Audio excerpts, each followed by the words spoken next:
तुम अंदर जाओ। आप फिर आ गई। रूप, आपसे तो होगा नहीं पिताजी, मेहरबानी करके जाइए यहाँ से।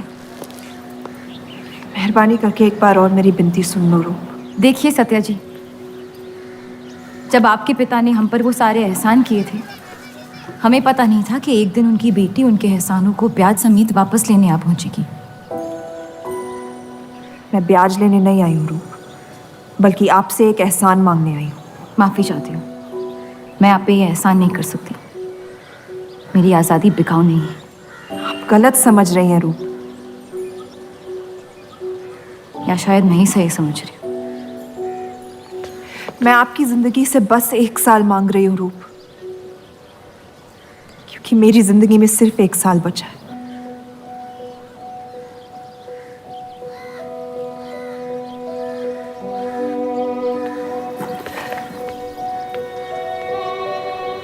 एक बार ठंडे दिमाग से सोच लो बेटा। वो बस यही चाहती है कि 1 साल के लिए तुम उन लोगों के साथ रहो। इसमें क्या नुकसान हो सकता है? एक बार चली गई तो कभी नहीं लौट पाऊंगी पिताजी। सत्या अच्छी औरत है।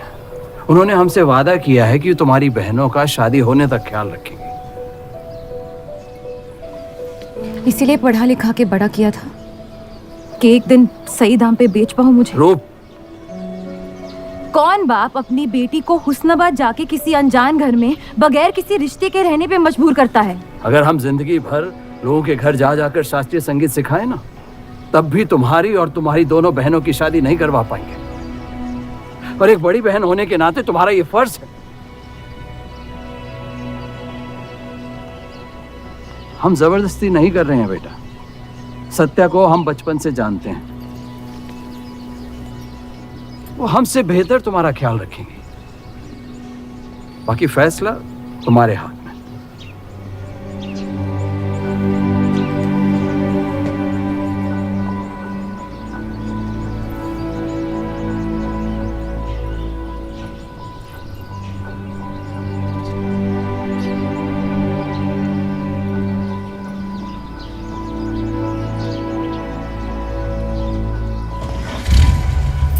रुकिए।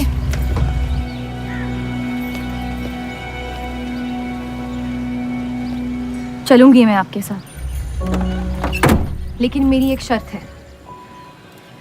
आपके पति को पहले मुझसे शादी करनी पड़ेगी। मैं उस घर में सिर्फ आपके पति की पत्नी बनकर आऊंगी, उपपत्नी नहीं। रूप, मैं बस इतना चाहती हूँ कि जब तक मैं जिंदा हूँ आप मेरे पति को जान लो, समझ लो, ताकि आपके गुजरने के बाद आपके पति मुझसे शादी कर ले। कैसी पत्नी है आप? और अगर एक पल के लिए मैं आपके इस पागलपन में शामिल भी हो जाऊं, तो इस बात की जमानत कौन देगा कि आपके गुजरने के बाद आपके पति मुझसे शादी कर लेंगे? किसी भी वजह से अगर उन्होंने मुझे घर से निकाल दिया तो फिर कहाँ जाऊंगी मैं? क्या होगा मेरा?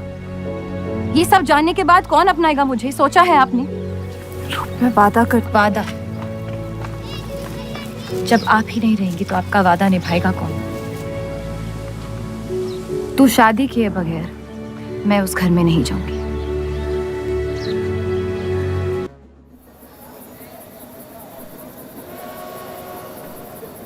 दो और लड़कियां बाहर बी के यहाँ गाना सीखने आई हैं। उनके सामने अपनी पतलून बंद रखना।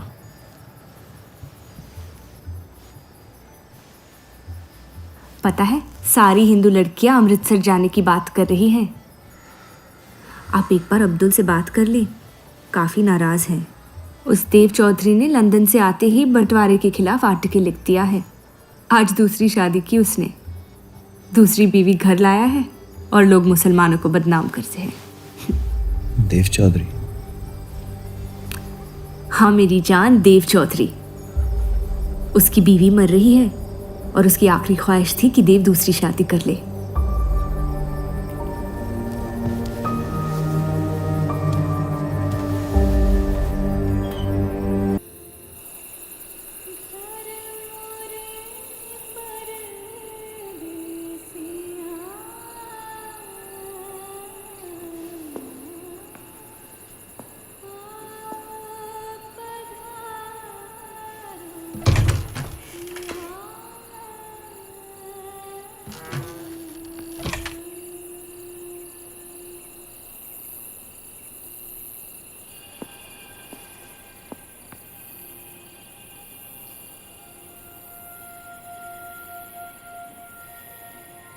मैं अपनी पत्नी से बहुत प्यार करता हूं।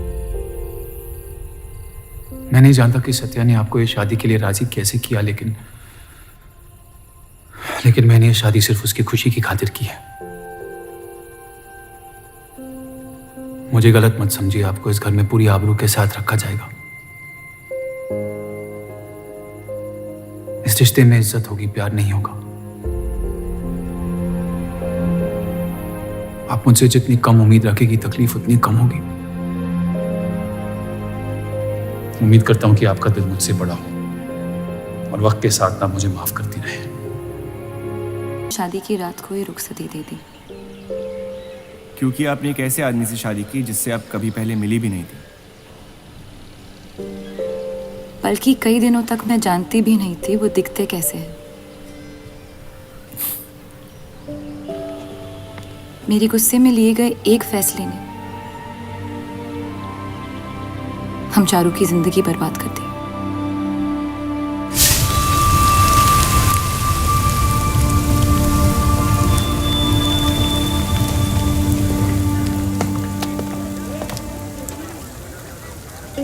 ऐसे जफर मियाँ, अगर आपको अपनी तलवारों से इतना ही इश्क है तो लोहारों की लड़ाई में शामिल क्यों नहीं हो जाते? उसी लड़ाई के लिए तो तलवारें बना रहा हूँ। बस इन्हीं तेज जुमलों से ना हीरा मंडी की औरतों के दिल काट रखे हैं आपने। कल मीटिंग में क्यों नहीं आए? एक और दिल कटने का इंतजार कर रहा था, उसे तोड़ना नहीं चाहता था।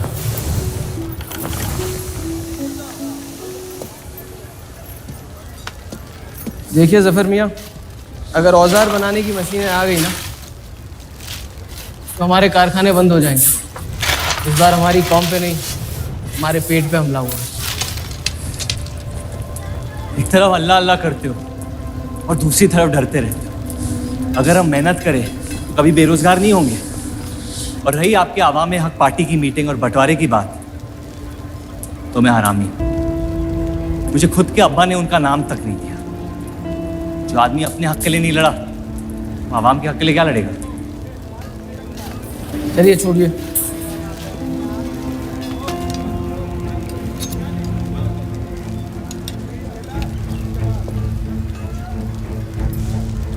मैंने कितनी बार कहा अब्दुल मियाँ, अगर आप सच में अपना नजरिया दुनिया तक पहुंचाना चाहते हैं तो बलराज चौधरी के न्यूज़पेपर से कोई बेहतर जरिया नहीं है।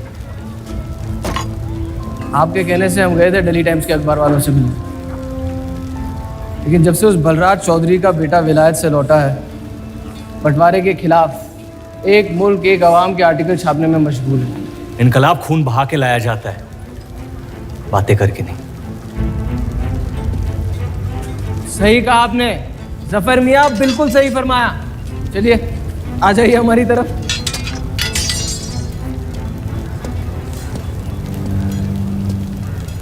गलत ना समझे मुझे, भाई अब मेरे, जान दे सकता हूँ, लेकिन सिर्फ आपके लिए। बस मुझे इन चौधरियों के मसलों से दूर रखिए अब अब्दुल मियाँ।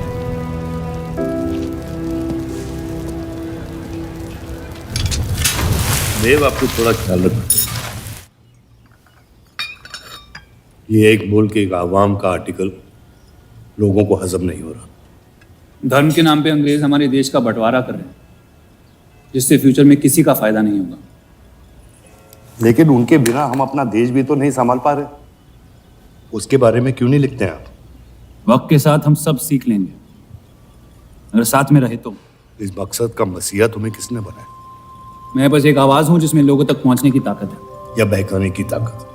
या उन्हें सही राह दिखा रहा हूं, जिस सही राह में यकीन आप भी करते हैं, बस सियासत से डरते हैं।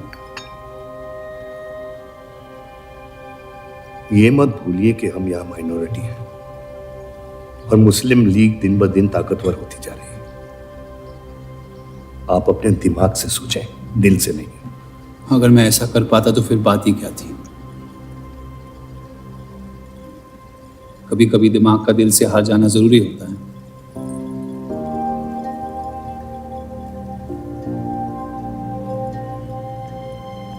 क्या हुआ सरोज? रूप कहाँ है? वो नीचे नहीं आना चाहती।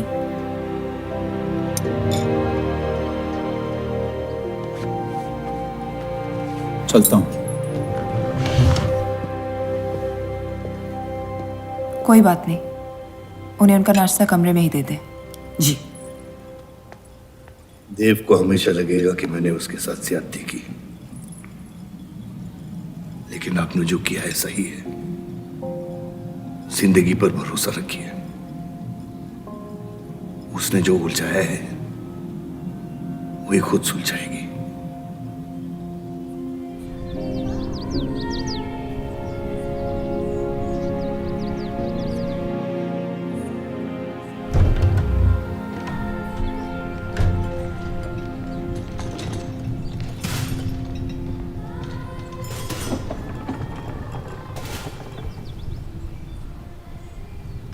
ये आवाज कहाँ से आ रही है?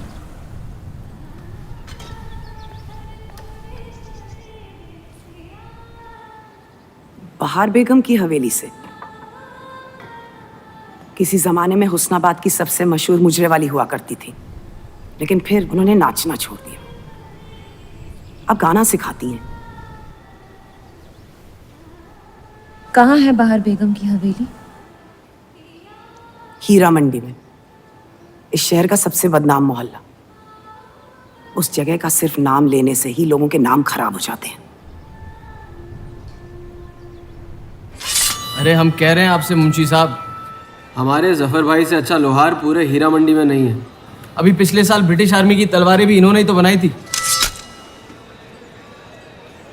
ये वही हराम का पिल्ला है ना जफर? वो कहाँ से आए हैं उससे क्या फर्क पड़ता है? आप उनका काम देखिए ना। मुझे फर्क पड़ता है अब्दुल साहब। एक तो ये नाजायज और ऊपर से माफ कीजिएगा सलमान, मुंशी जी, अगर मेरे पैसे लेकर भाग गया तो मैं तुम्हारा घर। लोगों के काम पे तवज्जो देना सीख, उनके बाप के नाम पे नहीं। लेकिन ये बड़ी बात तेरी कम अकल नहीं समझ पाएगी। छोड़ दे, छोड़ दे जफर, मैं कह रहा हूँ जफर छोड़ दे। छोड़ दे जफर।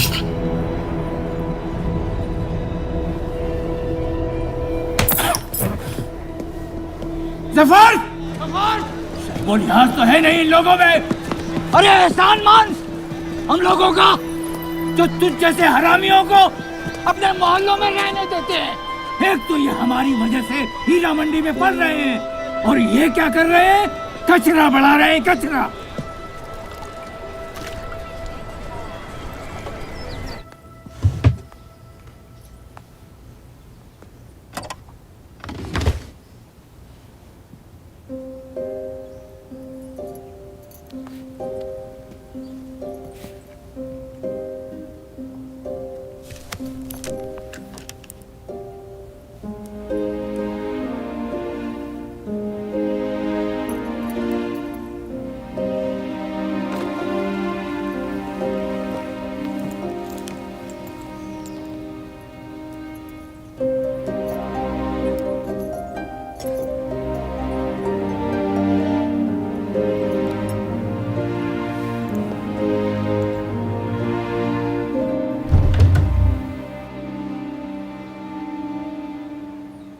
रूप, कब तक कैद रहेंगी आप अपने कमरे में?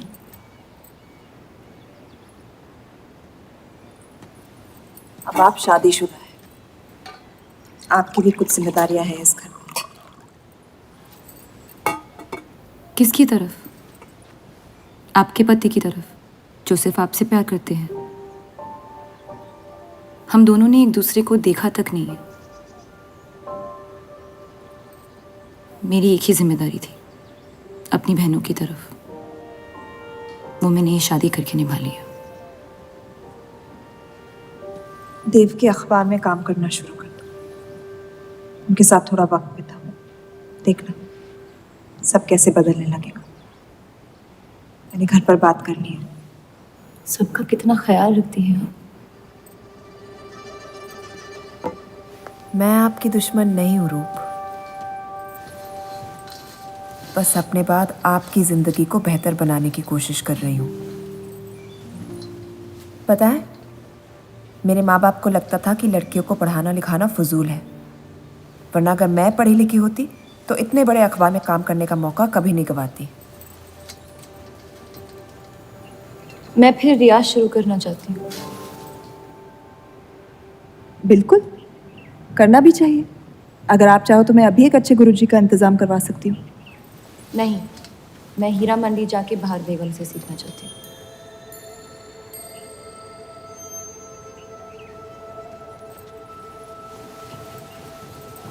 कम वक्त में काफ़ी ज़्यादा जान गई हैं इस शहर को आप,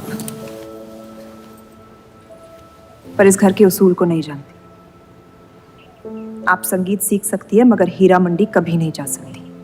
अगर मुझे हीरा मंडी जाने नहीं दिया तो फिर मैं अखबार के लिए भी काम नहीं करूंगी। मत करो, कैद कर लो अपने आप को अपने गुस्से में, लेकिन याद रखना अपनी किस्मत आपने खुद लिखी है, अपनी मर्जी से। अब यही आपकी जिंदगी है रूप, और जितनी जल्दी आप इस बात को समझ जाएंगी बाकी जिंदगी उतनी जल्दी आसान हो जाएगी। आपका मेरी जिंदगी पे कोई हक नहीं है। आपका है।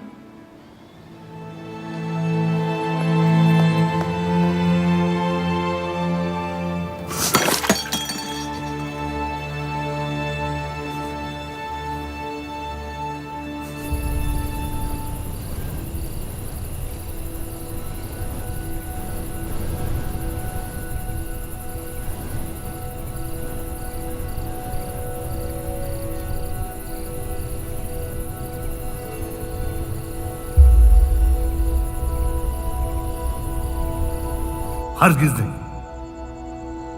बाबा, मैं रूप को जानती हूँ। एक बार उसने अपना मन बना लिया फिर वो किसी की नहीं सुनती। वो इस घर की बहू है और उसे भी सबकी तरह इस घर के उसूलों की इज्जत करनी पड़ेगी।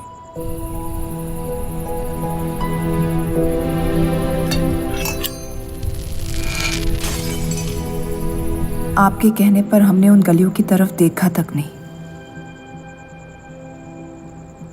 लेकिन हम रूप से ये उम्मीद नहीं रख सकते।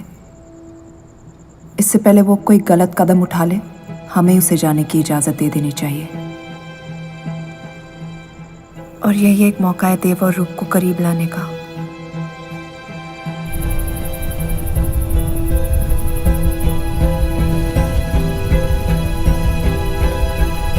रूप, ये क्या कर रही हैं आप? रूप! हाँ, भाभी जी आपको बुला रही हैं।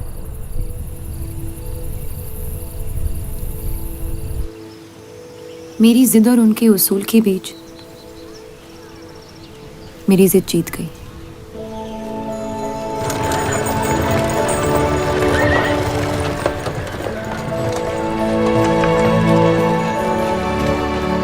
देव चौधरी की ये एक मुल्क एक समाज वाली बातें सुनने में तो बहुत अच्छी लगती, लेकिन गौर फरमाई, एक तरफ ये बंटवारे के खिलाफ है और दूसरी तरफ ये स्टील के कारखाने लाने की कोशिश कर रहे हैं। मतलब दोनों ही तरफ से हम भूखे मर। हमें और एडवर्टाइजमेंट की ज़रूरत है। अगर यही हाल रहा तो हफ्ते में सिर्फ 3 दिन पेपर छाप पाएंगे। सर, पिछले हफ्ते जिस विस्की कंपनी के इश्तेहार डाले थे वो इस हफ्ते भी इश्तेहार डालने को तैयार है। उसी शराब के इश्तेहार की वजह से पूरा हफ्ता मुस्लिम सेक्टर ने अखबार नहीं खरीदा। बहुत अच्छे पैसे दे रहे हैं विस्की वाले। अहमद की बात सही है, किसी और को ढूंढना पड़ेगा। कॉस्मेटिक्स और साड़ी।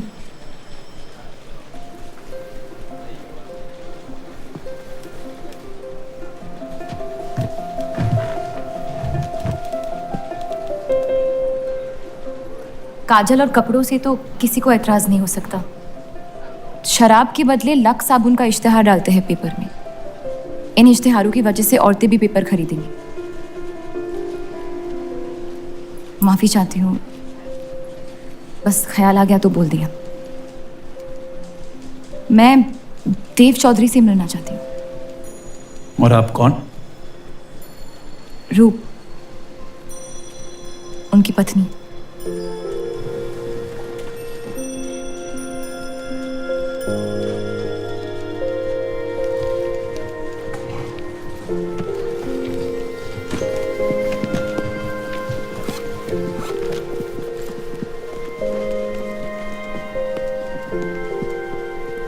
आनंद जी। हाँ जी।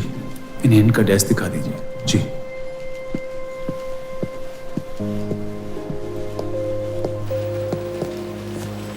माई सेल्फ अनंत पाल।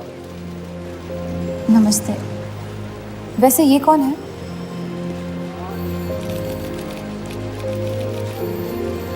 आइए।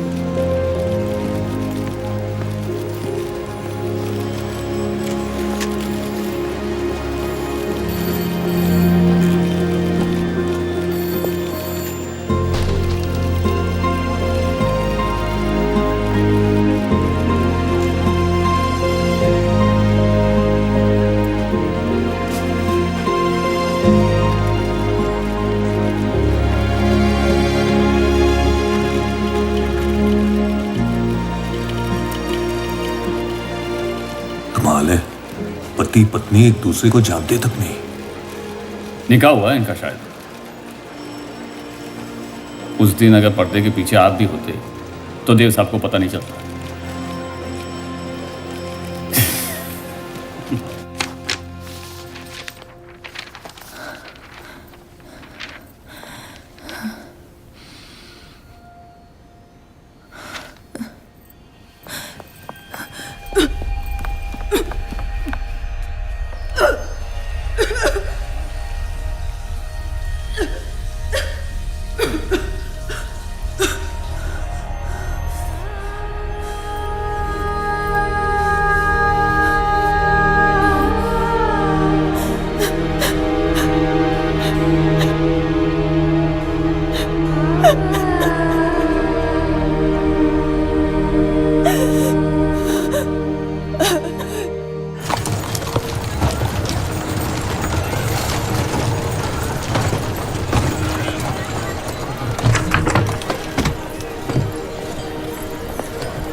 हीरा मंडी का सबसे बड़ा त्योहार दशहरा, पर यह मोहल्ला इस शहर की लंका है।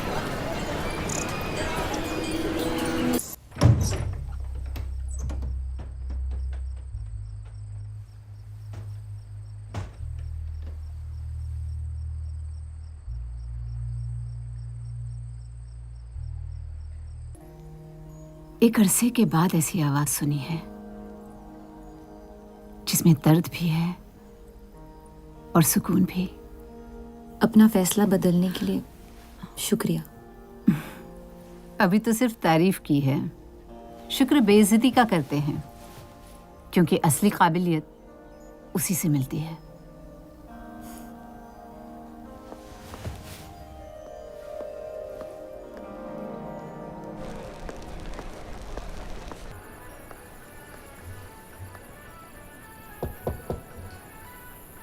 बोलिए।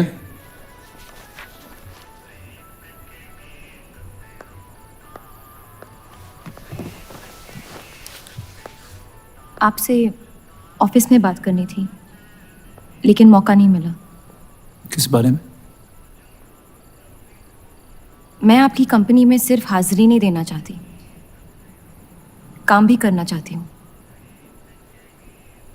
मैं एक आर्टिकल लिखना चाहती हूँ। किस मुद्दे पे? हीरा मंडी पे।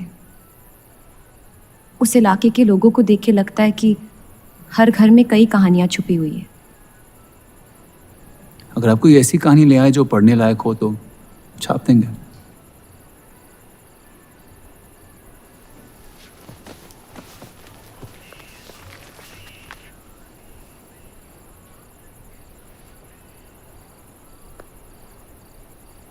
मैं जानती हूँ हम दोनों इस रिश्ते में गिरफ्तार हैं, और इसमें मेरा हाथ भी है। बस आपको बताना चाहती हूँ कि मेरे आपसे या इस रिश्ते से कोई अरमान नहीं है। ये शादी नहीं, समझौता है, और आप जब चाहे इससे रिहा हो सकते हैं। मैंने कभी इस शादी को तोड़ने का जिक्र नहीं किया है, लेकिन आपके ख्यालात जान के खुशी हुई। शुक्रिया।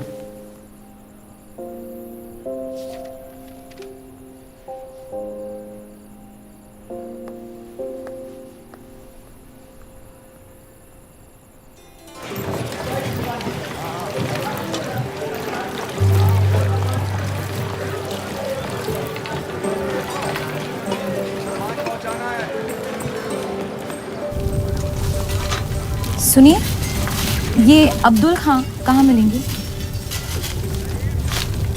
जफर भाई, एक मुलाकात में लौटने में मजबूर कर दिया। आइए, आज मन भर देता हूं आपका, लेकिन आपसे मेरा मन नहीं भरेगा। वक्त जाया हो जाएगा मेरा। मैं शादीशुदा हूँ। तो मुझे कौन सा निकाह पढ़ना था आपसे? मैं अब्दुल खां से मिलना चाहती हूँ। क्यों? आपको क्यों बताऊँ? तो फिर मैं आपको क्यों बताऊं कि अब्दुल कहाँ है? मैं हीरा मंडी और उसकी लोगों की कहानियों पर एक आर्टिकल लिखना चाहती हूँ। तो इसलिए आप तवाइफ के कोठे पे आई थी? ये कोई तरीका है बात करने का? तवाइफ को ताजमहल कह दूंगा तो उसकी किस्मत नहीं बदल जाएगी। सारी औरतों को एक ही नजर से देखते हो? नजर तो एक ही रहेगी, लेकिन आप चाहें तो नजरिया बदल सकती है मेरा। मेरे ऐसे कोई शौक नहीं है। होंगे भी कैसे? अपनी शादी के हालात में गिरफ्तार जो है।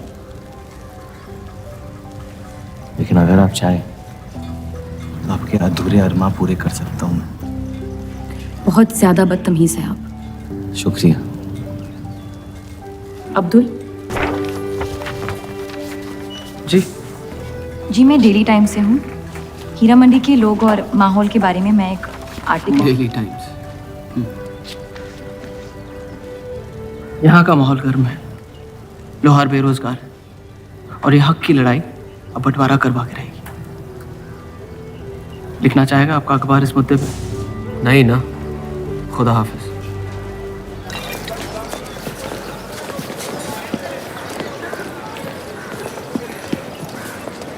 क्या चाहिए? उसका जवाब मत देना। बस पूछना चाहता हूँ, आपका काम हो गया?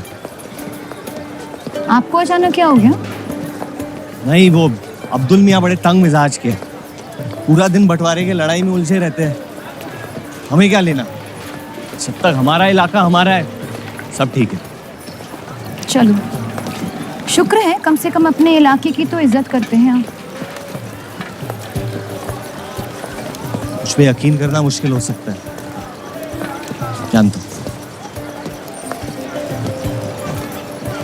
और क्यों है इस इलाके से इतना लगाव? खूबसूरत लड़कियां रहती हैं यहाँ। खूबसूरत भी और आसान भी।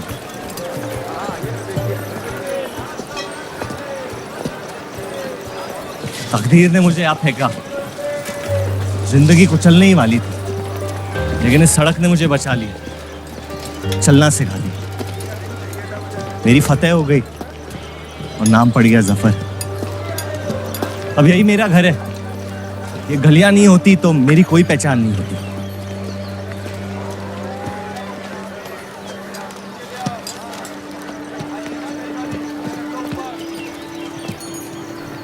मुझसे बेहतर हीरा मंडी को कोई नहीं जानता। तो रुक। बहुत अच्छा है आपका, माशाल्लाह।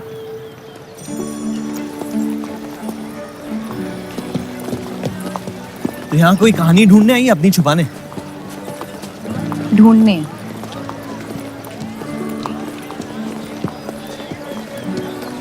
अपनी शादी में खुश हैं आप? आपने कहा था कि आप शादीशुदा हैं, खुशी का कोई जिक्र नहीं हुआ था। कोई तो हद होगी आपकी। हदें तो सरहदों की होती है, सोच की नहीं। और वैसे भी अगर सवाल उठा है मन में तो पूछ लेना चाहिए। कहानियां सोच सोच के वैसे ही आधी दुनिया पागल हो। तो सियासी मसलों से दूर इस इलाके में ऐसे कुछ कमाल की चीजें हैं, अगर आप देखना चाहे तो। देखना चाहती हूँ। हिम्मत है मेरी दुनिया में कदम रखने की? मेरे पास खोने को कुछ है ही नहीं। और वैसे भी आपसे तो बेहतर ही होगी आपकी दुनिया। ठीक है, तो अगले जुम्मे क्यों मिलते हैं? कलाम वाले। फिक्र ना करें, मैं इजाजत या कीमत के बगैर औरतों को हाथ नहीं लगाता।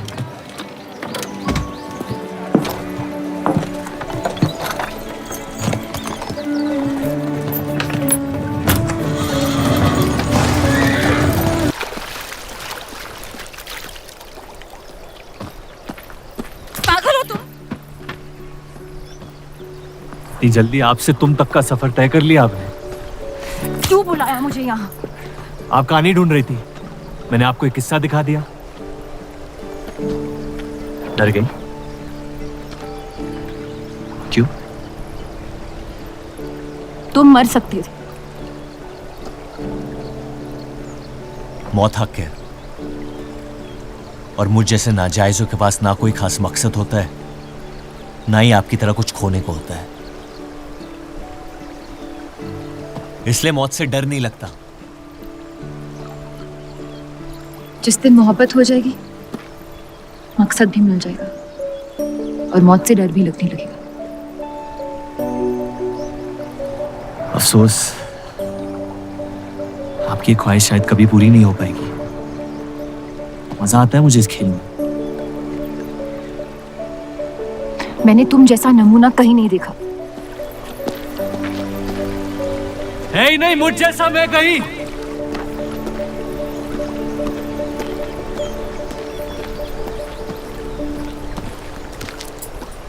ये वही जर्नलिस्ट लड़की है ना?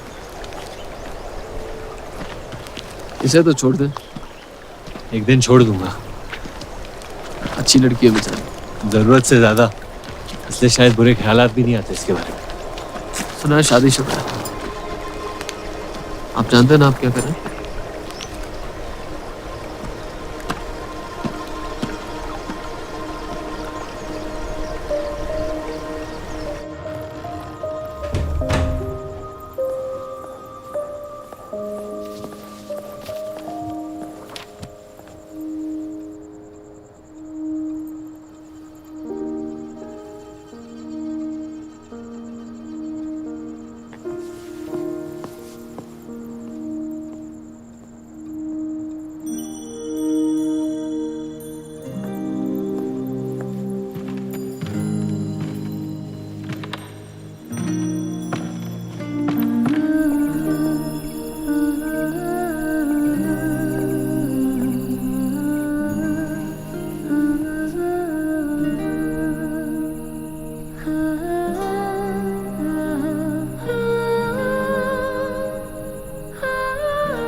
जितनी घर वालों से दूर हो रही थी, उतनी जफर के करीब हो रही थी। ये छापने लायक नहीं है।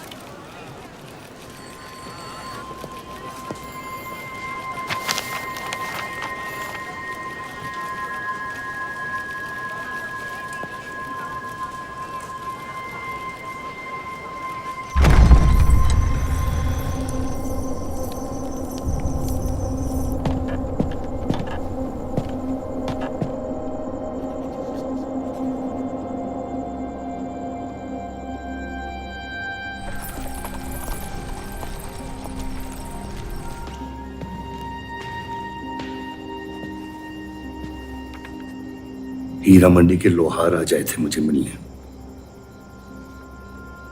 आपको उनकी बात सुन लेनी चाहिए,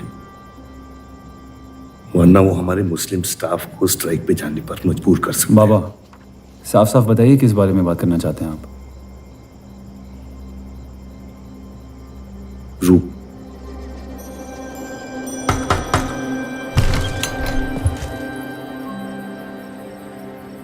तवाइफें आजकल घर तक आती है मुजरा करने। माफी चाहते हैं, हम गलत पते पे आई है। रूप को बख्श दे जफर। कब तक असलियत से मुंह फेरते रहोगे? जब तक असलियत जिंदा रहे। आप ही से सीखा है। आपको अचानक रूप की इतनी फिक्र क्यों हो रही है? इस सब में रूप की कोई गलती नहीं है। इस सब में मेरी भी कोई गलती नहीं थी। अगर सीखना है तो मर्द बनकर अपनी मुश्किलों से लड़ना सीखो। अपनी जिंदगी के लिए किसी को जिम्मेदार मत ठहराओ। वही तो मुश्किल है बाबा। आप जैसे मर्द से कुछ नहीं सीखना चाहता मैं। आप अब्दुल को इस्तेमाल करके अवाम को उनकी प्रेस के खिलाफ भड़का रहे हैं, मोर्चे करवा रहे हैं, और हम आपसे कुछ नहीं कह रहे हैं। लेकिन रूप, दूसरों की गुनाह की सजा दूसरों की नहीं, उसे आपकी गुनाहों की सजा दी जा रही है अम्मी। आपने एक शादीशुदा मर्द के साथ इश्क किया, बच्चा पैदा करके सड़क पे फेंक दिया। ऐसा न कहीं। 17 साल के थे हम, मोहब्बत हो गई थी उनसे, और आज तक उससे हम रिहा नहीं हो पाए। गलती होगी जिसे आज तक मैं सुधार नहीं पाया। होशो हवास में की गई गलती नहीं होती, बेईमानी होती है। और आज तक आपने अपने इस गुनाह को कबूल करने तक की हिम्मत नहीं की। हमारी मोहब्बत ने हमें खुद कर्ज बना दिया था। हमने बच्चा इसलिए रखा ताकि बलराज के और करीब हो पाए, लेकिन वो हमसे और दूर चले गए। हमने सोचा बच्चे की शर्म से भाग रहे हैं, आपको छोड़ देंगे तो वापस लौट आएंगे। फिर हम समझ गए कि वो आपसे नहीं हमसे भाग रहे थे। हम आपको लेने वापस आए थे, लेकिन आप नहीं। फेंकी हुई चीजें अक्सर सड़ जाती है अम्मी। हमारा रिश्ता भी अब हमेशा के लिए सड़ चुका है। अब आपकी मैयत के अलावा मेरे पास और कोई वजह नहीं है आपके पास लौटने की। देव,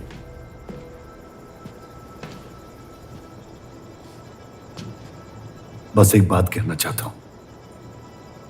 मेरी भी शादी जबरदस्ती हुई, इसीलिए मैंने इस घर के बाहर प्यार ढूंढने की कोशिश की। कहीं रूप के साथ ऐसा ना हो जाए। कोशिश करो अपने इस रिश्ते को निभाने की। सब आपकी अक्ल के नहीं होते पापा। कम से कम मैं रूप की इज्जत करता हूं। आपने मां की कभी इज्जत नहीं की, और उसकी पूरी जिंदगी ये सोचने में निकल गई कि शायद उनमें कोई कमी थी। आपके बच्चे तक को कबूल करने को तैयार थी। पता नहीं इतनी हिम्मत कहां से लाती थी वो।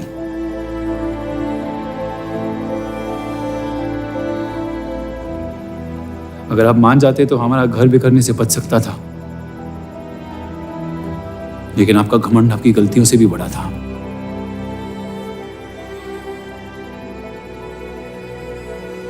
उस लड़के की कोई गलती नहीं है,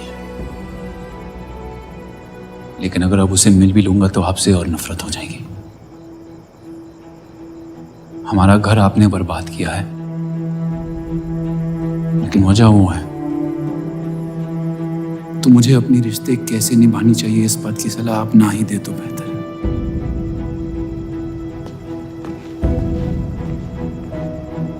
बलराज चौधरी ने अपने जायज बेटे को मेरे हिस्से की दौलत, शोहरत और इज्जत दे दी, तो बदले में मैं उसके बहू को छीन लूंगा।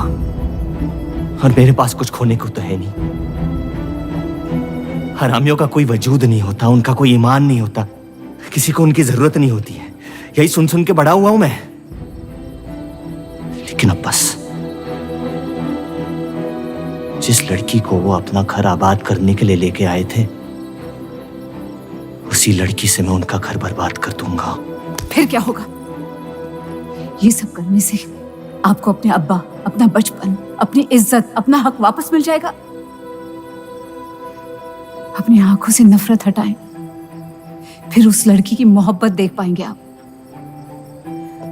इंतकाम की आग ने आपको अंधा बना दिया है। अपने अब्बा को बर्बाद करने के तैश में आप खुद को बर्बाद कर रहे हैं। मंजूर है, सब कुछ फना कर दूंगा। उन्हें पता भी नहीं चलेगा कि उनकी तबाही हुई कैसे। जिस आदमी ने मेरा इनकार किया था, वो खुद आके मुझसे माफी मांगेगा, और तब उसकी उम्मीद पर मैं ऐसी आग लगाऊंगा कि जहन्नम भी 2 पल देखते रह जाएगा। उसे अपनी कर्मों की सजा मिलकर रहेगी, और उसके बदले में अगर मेरे कर्म बिगड़ जाए तो वो भी मुझे मंजूर है।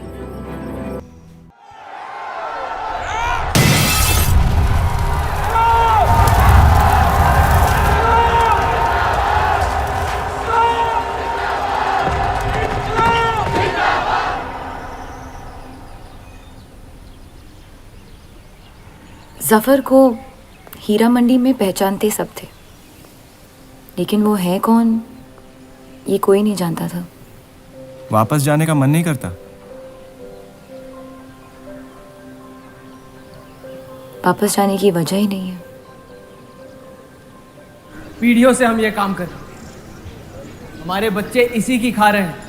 अब अगर ये अंग्रेज औजार बनाने की मशीन ले आए तो लोहार बेरोजगार हो जाएगा। आज हमारे साथ हो रहा है, कल किसी भी कारीगर के साथ हो सकता है।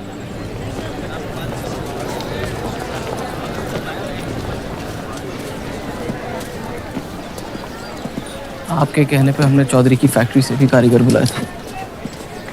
को लगता है बात चौधरी तक पहुंचेगी और वो हमारा सपोर्ट करेंगे। उसके पेपर की आवाम हक पार्टी से दुश्मनी पुरानी। बलराज चौधरी जैसे लोग कभी कभी अपने मजहब को अपना मकसद समझ लेते। सही कहा आपने। अगर वो अपने मजहब के लिए लड़ सकते हैं तो हम क्यों नहीं? ये लड़ाई इंसाफ की नहीं, हक की। और अब आपकी आवाम अपने खोए हुए हक को छीनने के लिए तैयार है।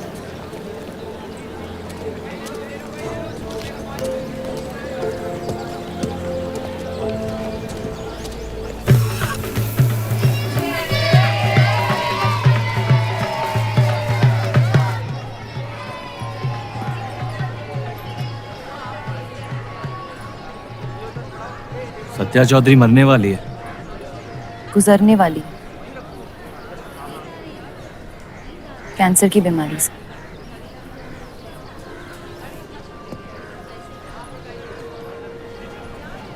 और उसके मरने के बाद क्या होगा? तुम उसकी तख्त पर बैठोगी, तुम्हारा शौहर तुम्हें पहली बीवी की इज्जत देने लगेगा, तुम्हारी शादी खुशहाल हो जाएगी।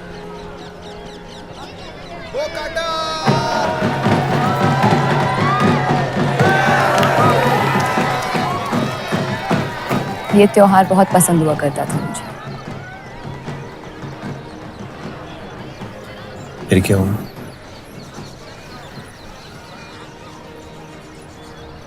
पतंग की उड़ान उम्मीद भर देती थी मुझ में। अब सिर्फ कटी पतंगों पे ध्यान जाता है मेरा। यहाँ के लोग अपने पतंगों से बेहिसाब इश्क करते हैं, लेकिन इन्हें अपनी उड़ाने से ज्यादा दूसरों के गिराने में मजा आता है। तुम हर चीज में बुराई ढूंढते हो। हाँ,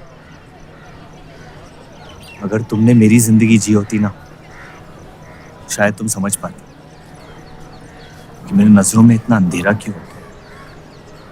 हालात सबकी जिंदगी में आते हैं, लेकिन कड़वा मन अंत में जहर बन के हम ही को जंग लगा देगा। जब किसी और की बर्बादी अपनी जीत जैसी लगे तो हमसे ज्यादा बर्बाद और कोई नहीं है इस दुनिया में।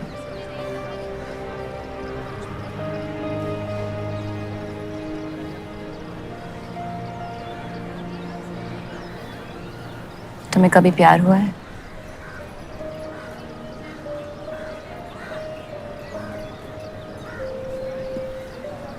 मैं इश्क लड़ाता बहुत तो इन पतंगों की तरह, लेकिन इश्क से कटता नहीं।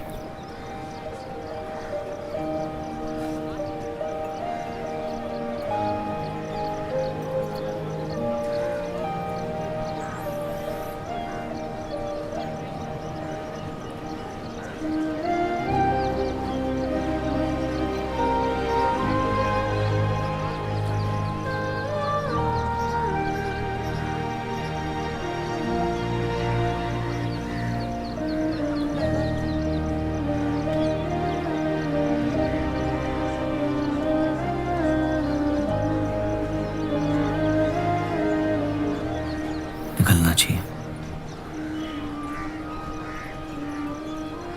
वरना ये शाम हमसे आगे निकल जाएगी।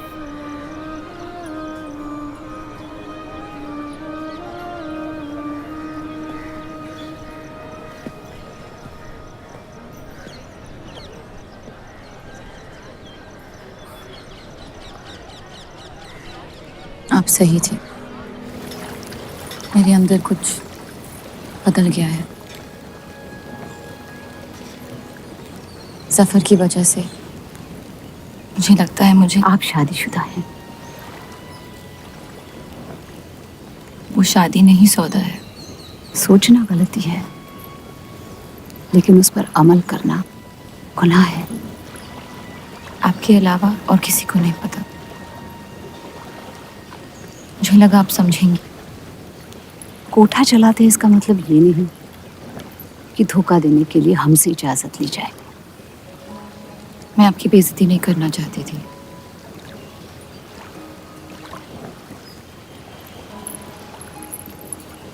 आपके शौहर अच्छे इंसान हैं।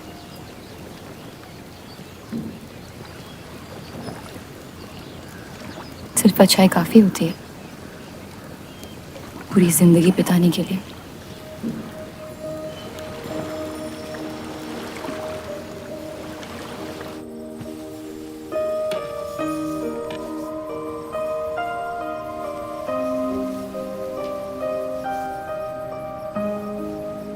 क्या हुआ?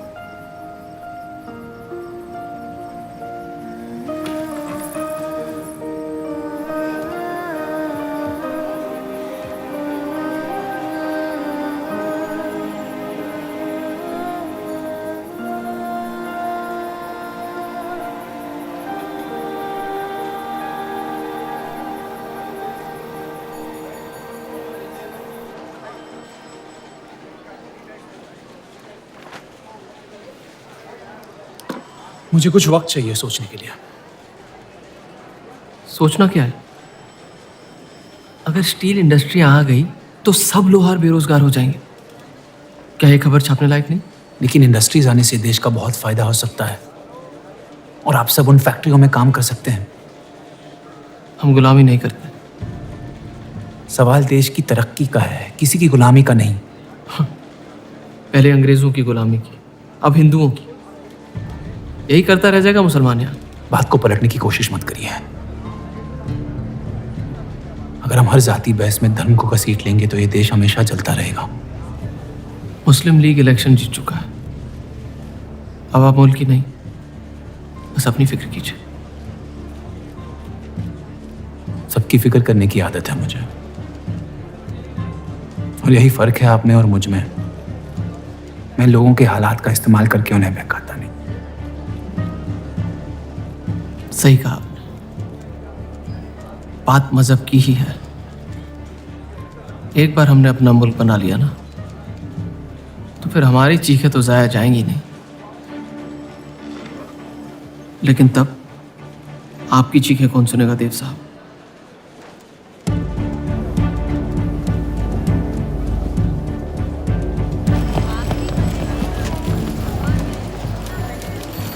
देव चौधरी की दूसरी बीवी है।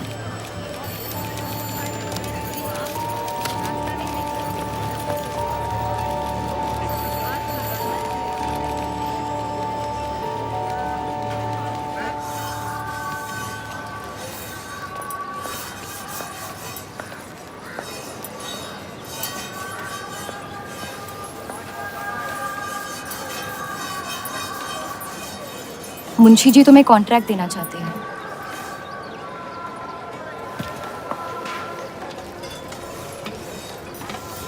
और बदले में तुमने उन्हें क्या दिया? सिर्फ हिंदू होने के वजह से तुम्हारी बात मान ली उन्होंने? मैं खैरात नहीं लेता। मैं मदद कर रही हूँ, खैरात नहीं। और मैंने मांगी थी मदद आपसे। जैसा हूं ठीक हूं। हर चीज में बुराई क्यों ढूंढते हो? अच्छाई से डर लगता है। उसे अक्सर बदले में कुछ चाहिए होता।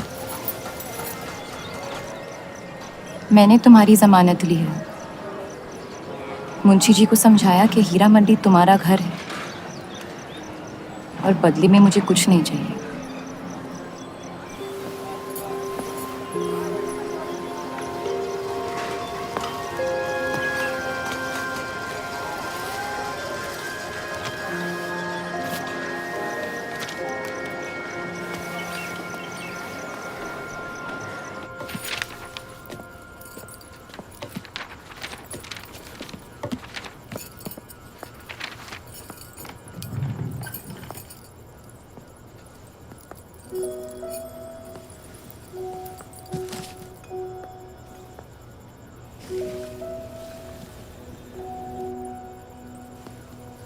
पढ़ना पसंद है?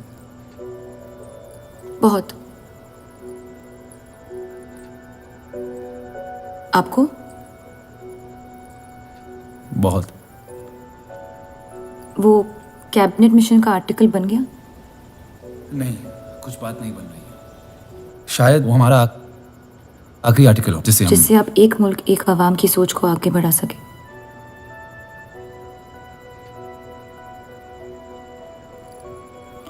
आज़ादी की कीमत बंटवारा है। जितनी जल्द हम इस बात को मान ले उतना फायदा होगा।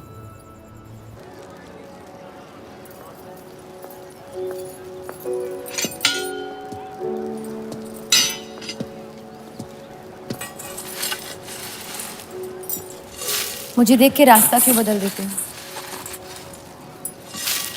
तुम्हें शहर दिखाने में इतना मशगूल हो गया था कि अपनी जिंदगी के रास्ते भूल गया। मैं हुस्नाबाद छोड़ के जा रही हूँ।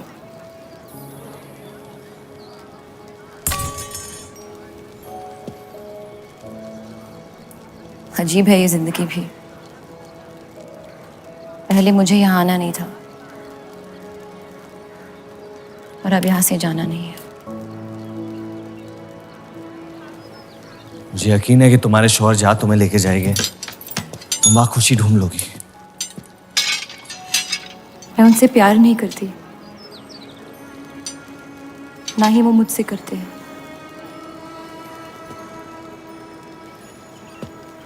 कब तक जीती रहूंगी ये झूठ में? कुछ रिश्ते कर्जों की तरह होते हैं, उन्हें निभाना नहीं, चुकाना पड़ता है। तुम जो भी करने की कोशिश कर रहे हो उससे किसी का फायदा नहीं हो रहा। कभी कभी नुकसान रोक लेना फायदे से बेहतर होता है। जज्बात को रिवाजों की गुलामी नहीं करनी चाहिए। इस दुनिया के सारे गुनाहों में से सबसे बड़ा गुनाह कौन सा है पता है? अपने मन को मारना। मेरे मन में तुम्हारे लिए कुछ नहीं है रूप।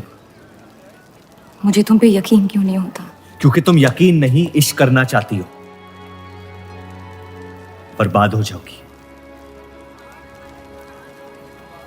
दर्द के अलावा कुछ नहीं दे सकता मैं तुम्हें। मंजूर है। तुम जानती नहीं मुझे, मेरी जिंदगी को, या उस वजह को जिस वजह से मैं तुम्हारे करीब होना चाहता था। और वो वजह मोहब्बत नहीं है।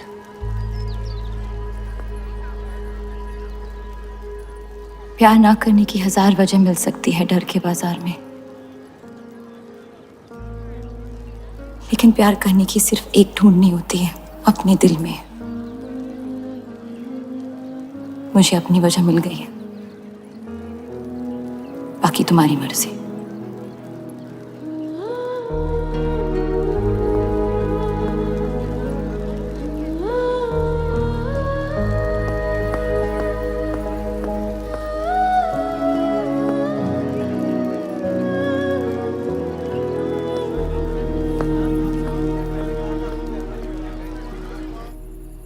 आप लोगों को जल्दी हुस्नाबाद छोड़ने की तैयारी करनी चाहिए।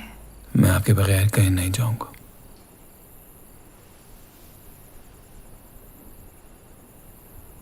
मैं तो जा रही हूँ आपके बगैर। डॉक्टर ने कहा अब भी आप ठीक हो सकती हैं। अपने आशिक की आंखों में देखते हुए मरना बहुत कम लोगों को नसीब होता है।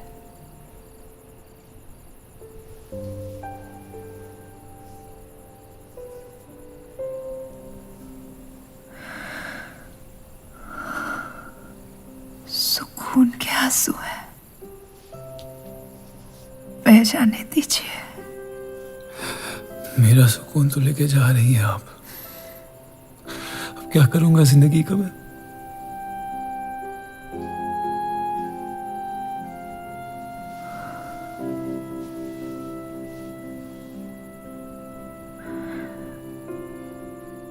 पिछले कुछ दिनों से रूप से एक अजीब सी जलन हो रही है,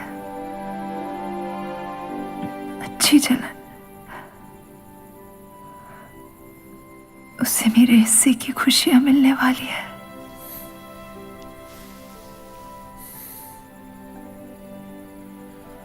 आपकी जगह कोई नहीं ले सकता। मैं उसे अपनी जगह देना चाहती हूँ।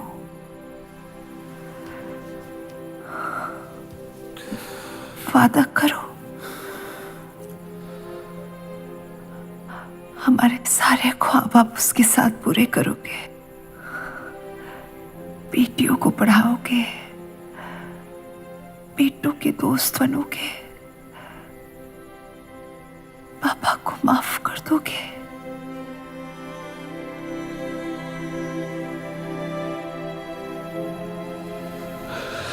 मुझे मत छोड़ो सत्या, रुक जाओ।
उनकी कमी महीनों तक हमारे साथ रही। तो उनके गुजरते ही आप लोगों ने हुस्न-ए-बात छोड़ दिया? काश छोड़ दिया होता। सर, अब्दुल की पार्टी अब बहुत ताकतवर हो गई है। इस आर्टिकल के बारे में एक बार फिर सोच लेती हैं।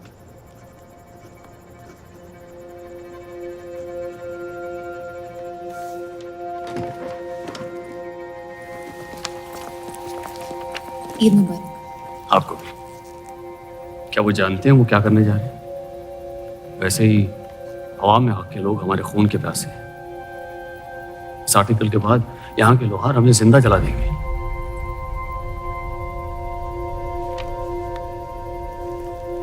खुदा हाफिज।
जश्न के मॉल में रंज मना रहे हैं।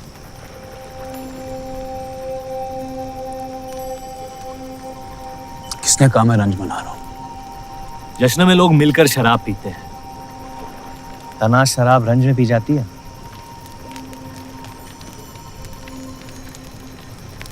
बस अपनी जिंदगी से कुछ लम्हे चुरा के अपने आप के साथ वक्त बिताना चाहता हूं। लोगों की तरस से भरी आंखों से थक गया हूं। मैं भी।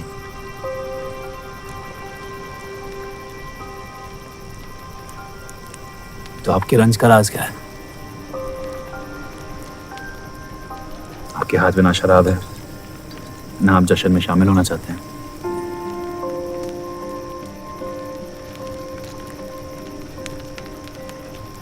अनजानों को राज बताना बहुत आसान होता है। मन भी हल्का हो जाता है और इज्जत भी बनी रहती है।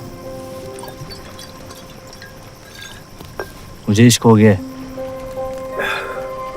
शादीशुदा लड़की से। देंगे? मुसलमान हूँ। ईद मुबारक। शुक्रिया। और वो इश्क करती है आपसे? मेरे इश्क से कई ज्यादा। तो फिर मुश्किल क्या है? काश आप उसके शोहर होते, ये किस्सा यही निपट जाता।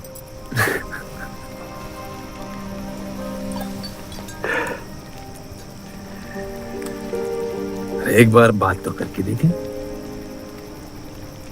दुनिया भी बड़ी अजीब है, कोई किसी से बात नहीं करता, बस सीधे जंग पे निकल जाते हैं। कभी कभी जंग कर लेना दिल की बात बताने से आसान होता है। कौन सा पति है कि ऐसी औरत के साथ रहना चाहेगा जो किसी और से प्यार करती है?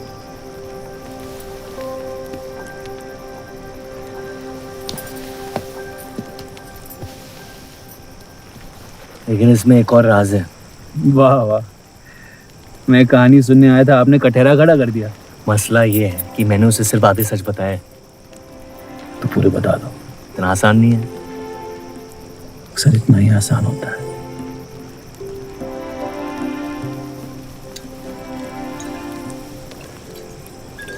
खैर, आपकी कहानी क्या है? बस अपनी टूटी हुई किस्मत के टुकड़े समेट के आगे निकल जाना चाहता हूँ,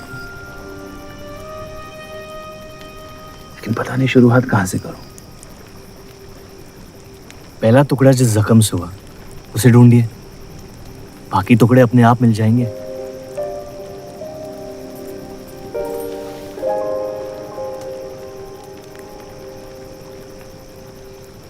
तो कितनी औरतों के साथ सोए आप? ये कैसा बेहुदा सवाल है? मतलब एक 18 साल की उम्र में शादी होगी, आप कितनी लड़कियों के साथ सोए हैं? उतनी गिनती नहीं आती है मुझे।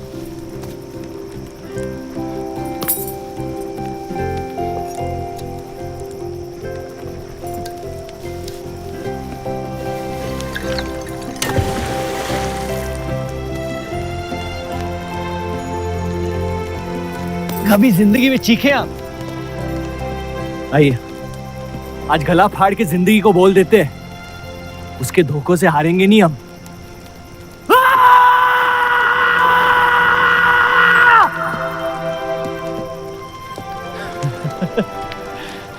आइए, कसम से कह रहा हूं रिहा हो जाएंगे आप। कोशिश कीजिए।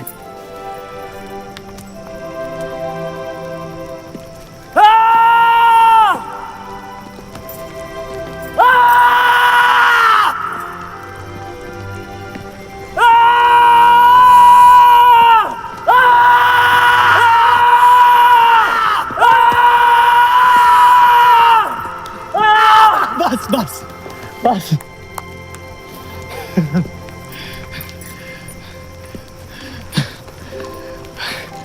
कसम से एक ही लड़की के साथ जिंदगी भर।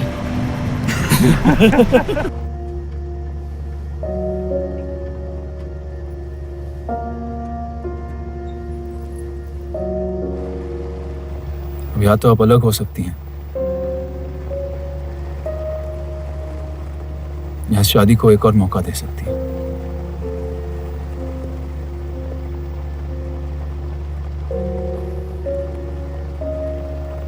आप जो फैसला लेंगी मुझे मंजूर है।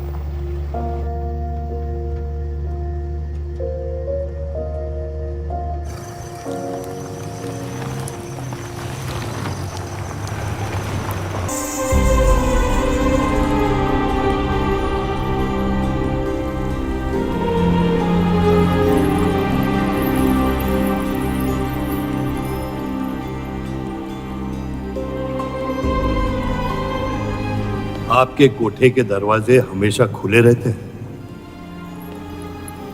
हमें कुछ भी छुपाने की जरूरत नहीं है। हम ये शहर छोड़ के जा रहे हैं। अलविदा तो आप बहुत साल पहले कह चुके हैं। बताइए, आज कौन सी तकलीफ देने आए हैं? वक्त बदल गया, लेकिन आप नहीं बदली बाहर जान। अब अपने बेटे को इस्तेमाल करके आप हमारे खानदान को तबाह करना चाहती हैं। समझाइए उसे, रूप हमारी बहू है। खुदा के मजाक का भी जवाब नहीं। जिस आदमी ने इतनी जिंदगियों का तमाशा बनाया, आज वो अपनी इज्जत बचाने के लिए गुजारिश करने आए हैं। वक्त ने आपको भी नहीं बदला बलराज साहब। हमने आपको साफ साफ समझाया था कि हमारा रिश्ता गलत था, लेकिन आप सच्चाई बर्दाश्त नहीं कर पाई और जिंदगी भर हमसे धोखा करने का तमाशा करती रही। तो क्या यही कहकर तसल्ली देते रहे आप अपने आप को? रिश्ता गलत था तो क्यों बार बार लौट के आते थे हमारे दरवाजे पे? मोहब्बत आपको भी हुई थी बलराज साहब, लेकिन समाज के डर से एक दिन अचानक कूड़े की तरफ फेंक दिया हमें। घिन आती है आपकी खुदगर्जी पर। मेहरबानी करके यहां से निकल जाइए।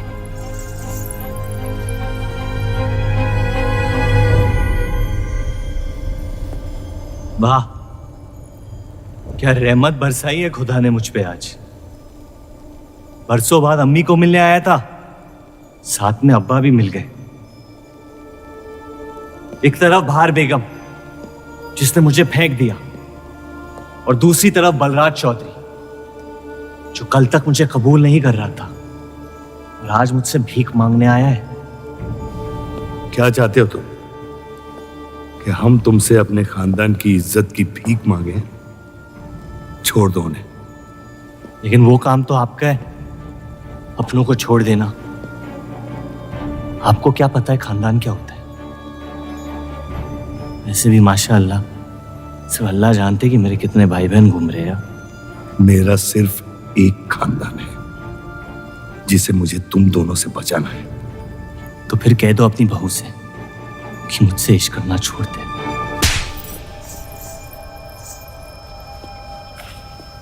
मैंने कहा था ना, गिरा दो इसे। इसकी पैदाइश ने हमारे रिश्ते का कत्ल कर दिया। क्या आपकी असलियत को जाहिर कर दिया? यह हमारी औलाद नहीं है, हमारी एक गलती का नतीजा है जिसे हम जिंदगी भर रिहा नहीं कर पाएंगे। जफर, छोड़ दो इन्हें। जफर,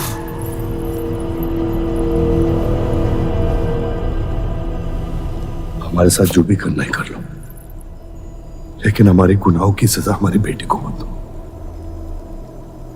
उसने कुछ नहीं बिगाड़ा तुम्हारा।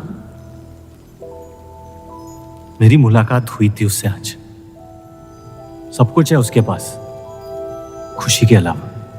उसे दुनिया से बचाने की कश्मकश में आप उसे प्यार देना भूल गए। मेरी जिंदगी का एक ही मकसद था, आपको इस हाल में देखना। लेकिन रूप सही कहती है, जब किसी और की बर्बादी अपनी जीत सी लगे तो आपसे ज्यादा बर्बाद और कोई नहीं है इस दुनिया में। मैं जानता हूं कि आप मुझे कभी कबूल नहीं करेंगे, लेकिन ये इनकार भी नहीं कर सकते क्योंकि मैं हूं तो आप ही का हिस्सा। बस मुझे अपने बेटे के हिस्से से रूप दे दे। मोहब्बत करता हूं उससे, इसके अलावा और कुछ नहीं मांगूंगा। रूप और देव की शादी से दूर रहो सफर, वरना अंजाम बुरा होगा।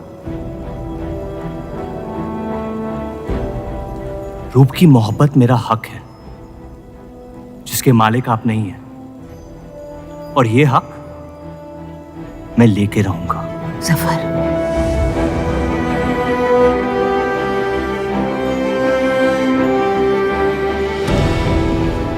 हम जानते हैं कि आप हमारी किसी भी बात पर राजी नहीं, लेकिन इस बार आप जानती हैं कि हम सही हैं।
वो हीरा मंडी से आपको कोई मिलने के लिए आए हैं।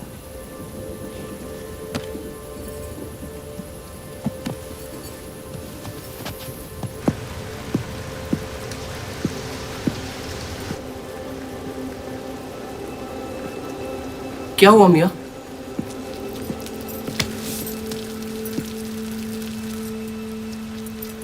ये सब उस औरत की वजह से हो रहा है। मुझे तो यकीन भी नहीं हो रहा कि चौधरी इस हद तक गिर सकता है आपको तकलीफ देने के लिए। इसमें रूप का कोई हाथ नहीं है।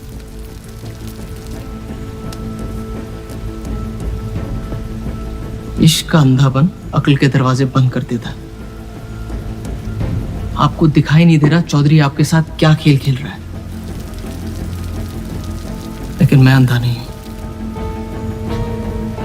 आप चाहें तो उसे माफ कर दीजिए, लेकिन अब आपका बदला उस औरत से मैं लूंगा।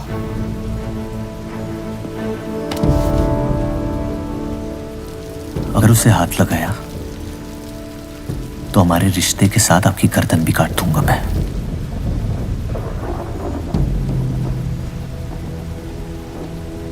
मोहब्बत अक्सर गलती करवाती है, कहा था हमने। आप गलत समझ रही हैं। कसम खाई थी हमने कि इस चौखट पर कभी नहीं आएंगे, लेकिन आज आपने उस कसम को तोड़ने पर मजबूर कर दिया। आप नहीं जानती मेरा हाल क्या है। और अफसोस अब वो बिगड़ने वाला है। जफर हमारा और बर्राज का बेटा है।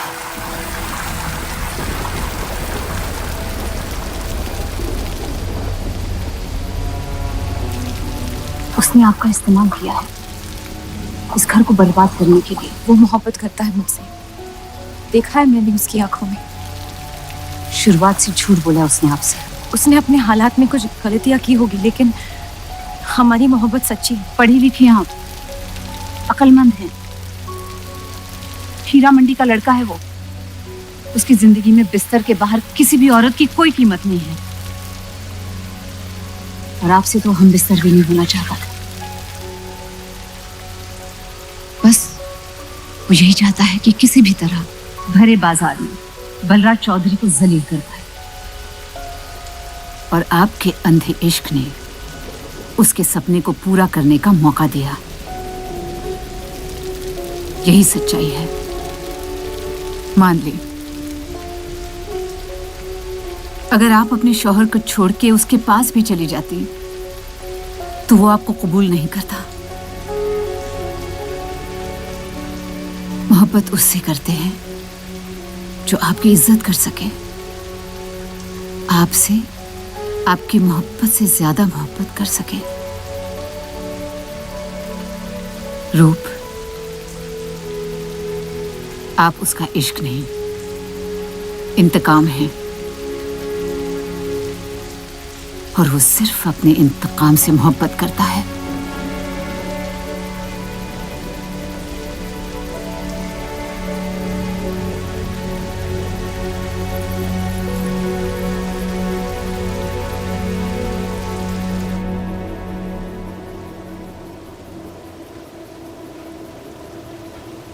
खानदानी लड़ाई जीतने के लिए आपने इतने साल हमें सियासी जंगों में फंसा दिया। सही कहते हैं सब, हरामियों का कोई ईमान नहीं होता।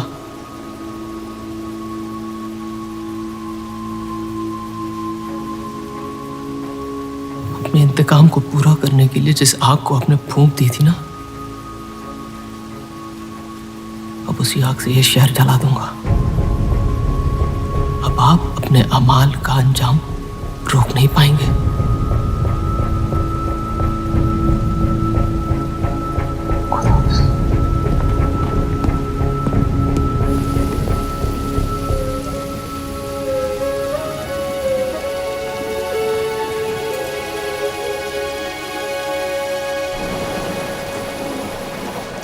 जरूरी था। जफर हमसे नफरत शुरू से करते हैं। थोड़ी और कर लेंगे, लेकिन इस तरह उनकी जान तो बच जाएगी। क्या फायदा जान बचाने का जब आपने जीने का मकसद ही छीन लिया। नाजायज मोहब्बत का अंजाम अक्सर तबाही होता है।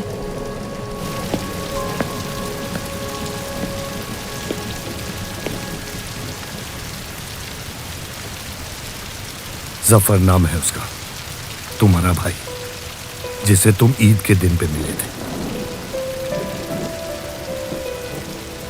मुझ में हिम्मत नहीं थी अपनी गलतियों को कबूल करने की।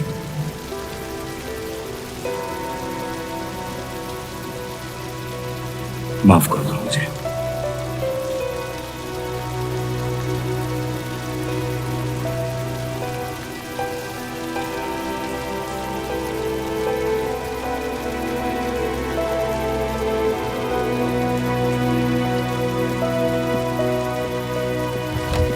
मुझे हीरा मंडी में किसी से प्यार हो गया था।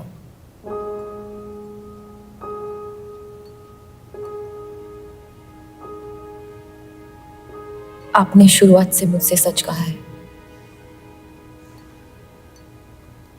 अब जब हम इस शादी को ठीक तरह से कायम कर रहे हैं, मैं आपको अपना सच बता देना चाहती हूँ।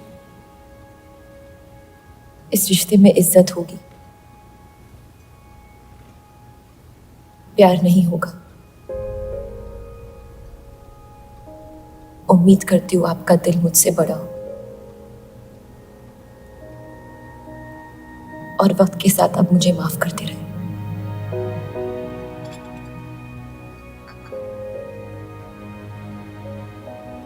आप किसी से प्यार करती थी?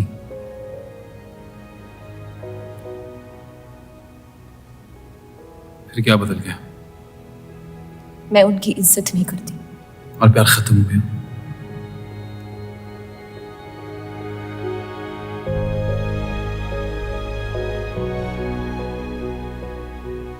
आपने कहा आप इस रिश्ते को कायम करना चाहती हो, अब क्यों?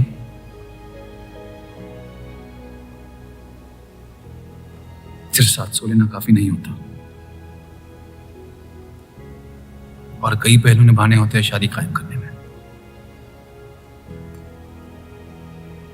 मैंने सत्या से हमेशा कहा था, जबरदस्ती बनाए रिश्तों का अंजाम कभी अच्छा नहीं होता। उसकी खुशी की खातिर अपनी कुर्बान कर दी मैंने, और कहीं आपकी खुशियों का भी कत्ल हो गया, इसके लिए मैं बहुत शर्मिंदा था।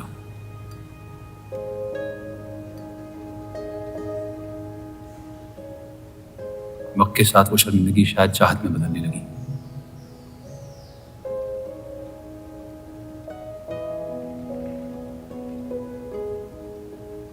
आपकी पूरी जिंदगी आपके सामने बाकी है।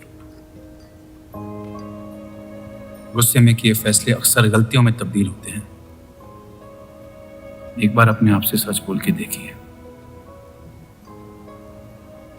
इस रिश्ते को और मुझे उतनी इज्जत तो दे ही सकती हो आप।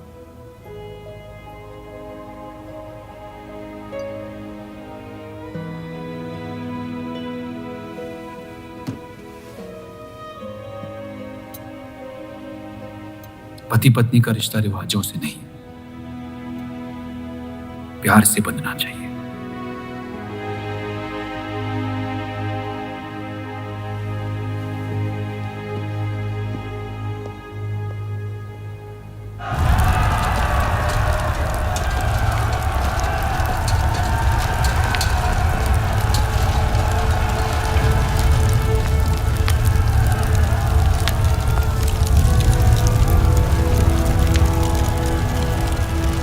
देव चौधरी ने हमारे खिलाफ फैसला ले लिया है।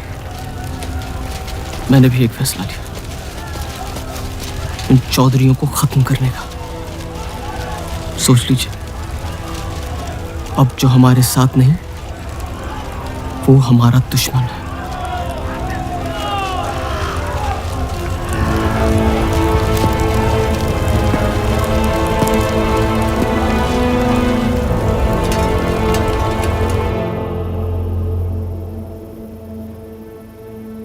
सरोज जी,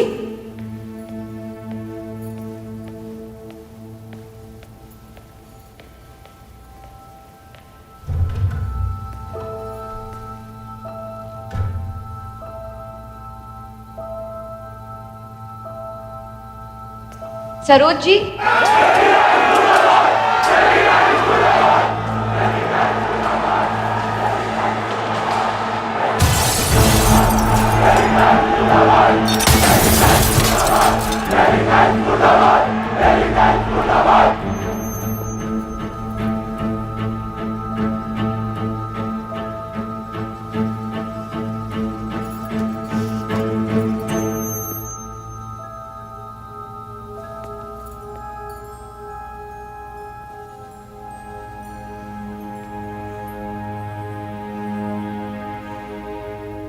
माफ कर दो मुझे।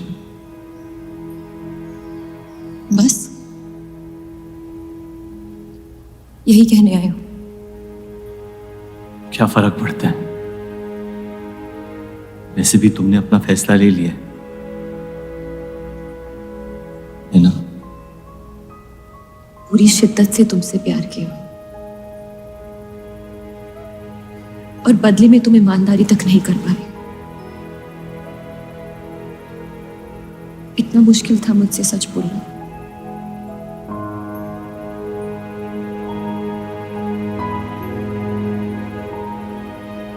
पूरी जिंदगी दिल में एक चीज भर के रखी थी, नफरत। सबको धोखा दिया ताकि अपने अब्बा से इंतकाम ले सकूं। तुमने मेरे नफरत को बेघर कर दी और मेरे दिल में मोहब्बत भर दी। तो मेरे दिल को बदल रही थी, मैं डर गया तुम्हारी मोहब्बत से, जो सब इस घर से चाहता था तुमने मुझे दिया। अगर तुम्हें सच कहता तो खो देता। झूठ बोल के पा लिया क्या मुझे? हम एक दूसरे के नसीब में नहीं है रूह, यही खुदा की मर्जी। तुम्हें कभी मुझसे प्यार हुआ ही नहीं? अगर मुझे इसका जवाब देना पड़ा तो तुम्हारे मोहब्बत में सवाल उठ जाएंगे।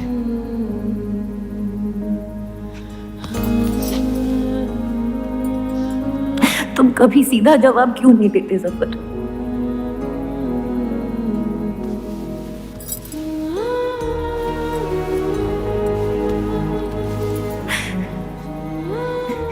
एक बार कह दो, एक बार कह दो मोहब्बत करते हो मुझसे।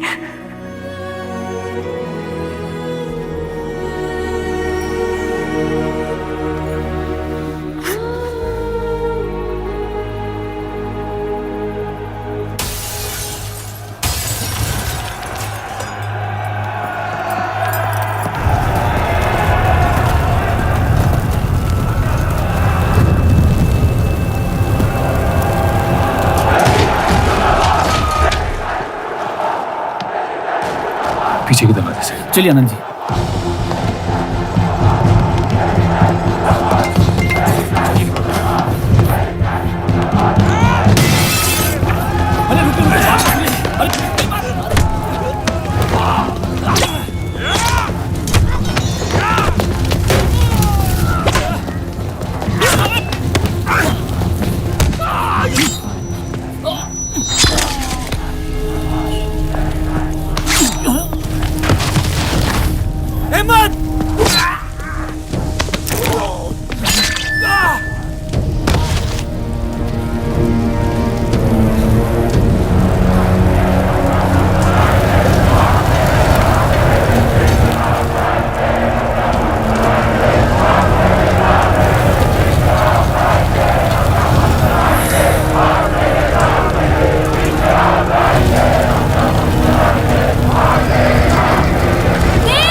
कर दो तीनों को।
हम इन्हें पनाह नहीं दे सकते।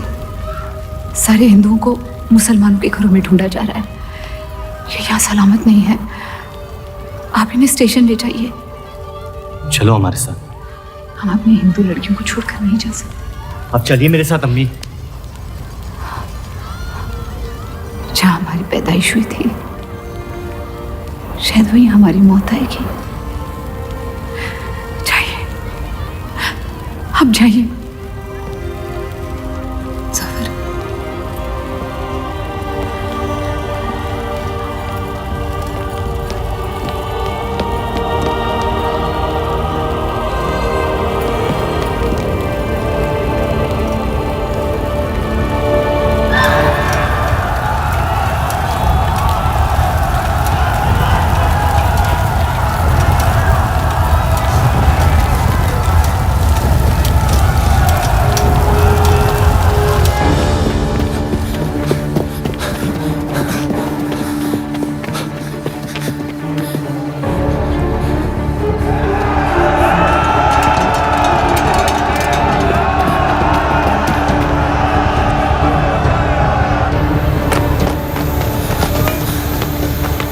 दीजिए,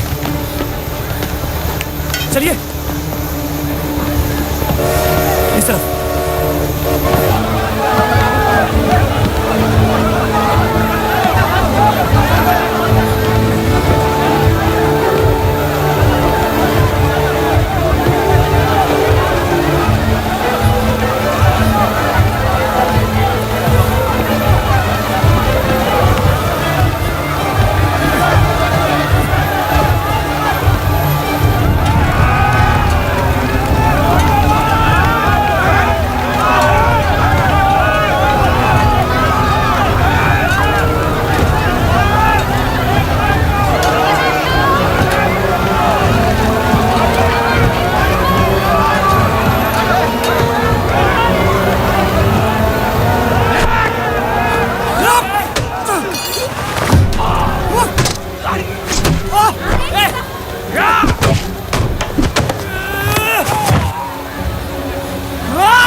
आप लोग ट्रेन पे चढ़िए, मैं नहीं रुकता हूँ। मार देंगे आपको। ये मेरे लोग हैं, मुझे कुछ नहीं करेंगे।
छोड़ दे अब्दुल मियां, जाने दे उन्हें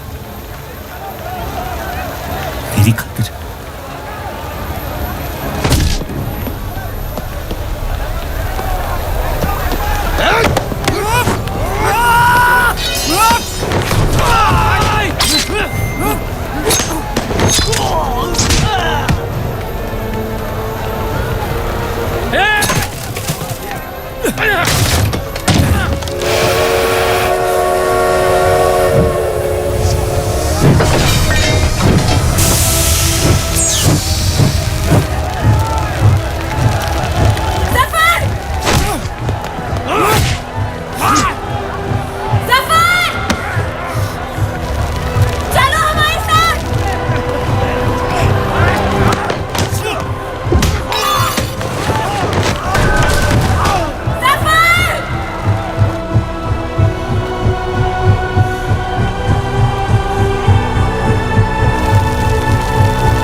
जानता नहीं कि मुझे जलाया गया या दफनाया गया, लेकिन मेरी नाजायज जिंदगी को मकसद मिल गया, मोहब्बत।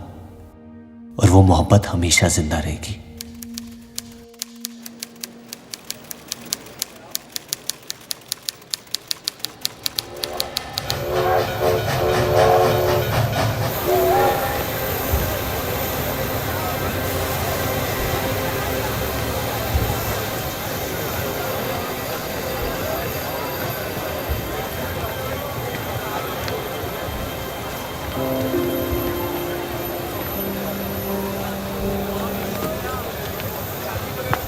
लकीरें खींच लेने से दुनिया छोटी या बड़ी नहीं हो जाती, बस हजारों जिंदगियां बिखर जाती हैं।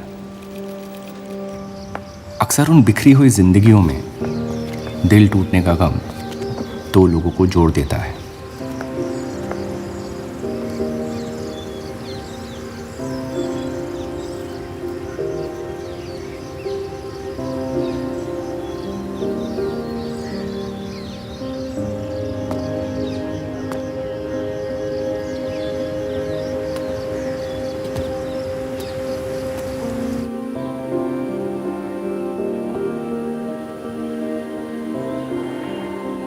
डेली टाइम्स अखबार के देव और रूप का किस्सा भी बंटवारे की उन हजारों कहानियों में से है जो इतिहास की चीखों में कहीं खो जाएंगी।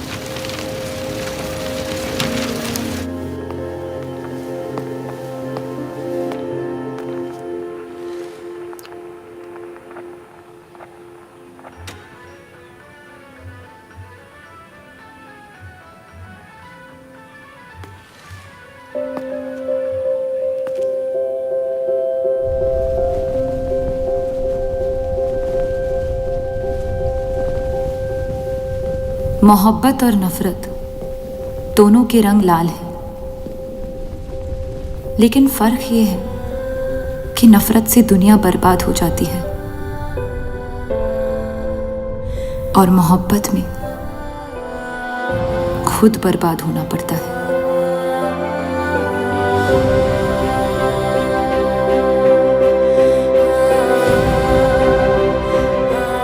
फिर भी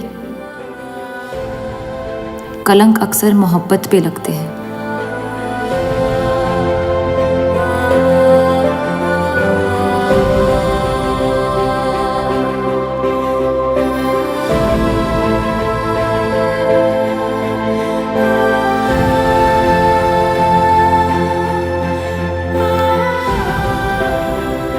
हमारी ये कलंक से रंगी मोहब्बत कभी मिटेगी नहीं, हमारे अंदर हमेशा मौजूद रहेगी।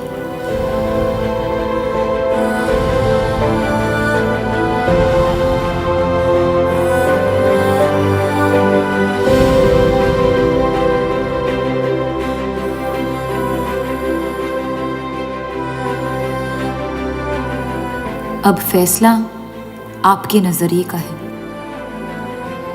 आपने इस कहानी में क्या देखा? कलंक या मोहब्बत?